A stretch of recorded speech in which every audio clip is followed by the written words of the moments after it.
எனதருமை ஜெம்சி பவன் ஃபுட்ஸ் உறவுகளே, இந்த வெயில் காலங்கள்ல நம்ம உடல் உறுப்புகள்ல ஒரு முக்கியமான ராஜ உறுப்பை பாதுகாக்கணுங்க. அது என்னது அப்படின்னா சிறுநீரகம். அந்த சிறுநீரகத்தை பாதுகாக்கிறதுக்கு சீரா இயங்க வைக்கிறதுக்கு இப்போ ஒரு காய்கறியை பார்க்கலாமுங்க. இப்ப நீங்க பாத்துக்கிட்டு இருக்கிறது நம்ம பவுனம்மா சொரவிட்டு இருக்கிறாங்க. எதைய? சொரக்காய. தோலை அறுத்தெடுக்காம மேலால லைட்டா சீவிக்கிறாங்க. ஓகேங்களா? இத ஏன் பயன்படுத்தணும், எதுக்கு பயன்படுத்தணும்? கிட்னியை பாதுகாக்கிறதுக்கு பயன்படுத்தினாலும் என்ன பர்பஸ் அப்படின்னு இருக்கு இல்லைங்களா? நம்ம உடலில் இருக்கக்கூடிய கெட்ட உப்புக்கள், யூரியா உள்ளிட்ட கெட்ட உப்புக்களை, குறிப்பா இந்த மாதிரி சீனியர் சிட்டிசன்கள், நான் ஏற்கனவே சொன்னப்ப ஆச்சரியப்பட்டீங்கள். அது எப்படின்னா 66 வயசுல பவுனம்மாக்கு சுகர் இல்லைங்கிறீங்க, பிரஷர் இல்லைங்கிறீங்க, கிட்னி சரியா வேலை செய்யுது.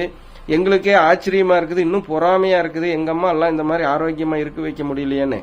ஒரு சீக்கிரட் இல்லை, இதுதான் சீக்கிரட். இப்ப பாருங்க, வாரம் 2 தாட்டி நாங்க பயன்படுத்திக்கிறோம் வெயில் காலங்கள்ல. இப்ப இந்த சொரக்காய, மரச்செக்கு நல்லெண்ணெய், தேங்காய், சீரகம், சின்ன வெங்காயம் வச்சு நம்ம மோரோட மோர் குழம்பு வைக்கலாம். இல்ல இந்த மாதிரி துவரம்பருப்பை பயன்படுத்தி, சரிங்களா, நம்ம பவுன் ஃபுட்ஸ் உடைய மல்டி பர்பஸ் சாம்பார் பொடி இருக்கு பாருங்க, அதை பயன்படுத்தி சாம்பார் வைக்கலாம். ஏற்கனவே சாம்பார் பொடி எப்படின்னு செய்யறதுன்னு சொல்லிட்டேன்.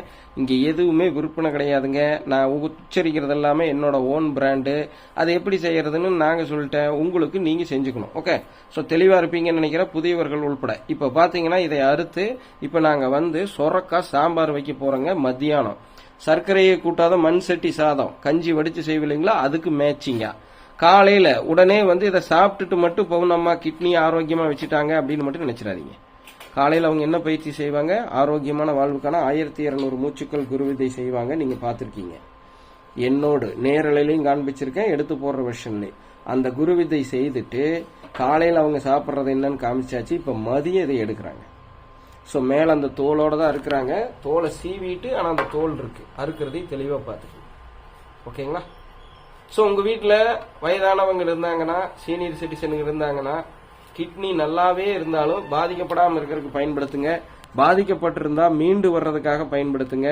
பாதிக்கப்பட்டவங்க பயன்படுத்துறப்ப மட்டும் உப்பு ரொம்ப ரொம்ப கம்மியா போட்டுக்கோங்க. அதாவது இந்த சமைக்கிறதுக்கு உப்பு போடும் இல்லைங்களா சாம்பாருக்கு, அதுக்கு உப்பு மட்டும் ரொம்ப கம்மியா போடுங்க. நல்லா இருக்கிறவங்க உங்க நாக்கு கேட்கிற அளவுக்கு போட்டுங்க. பாதிக்கப்பட்டவங்க, சிறுநீரகத்துல பாதிப்புல இருந்து மீளோன்னு நினைக்கிறவங்க உப்பை அளவா பயன்படுத்துங்க.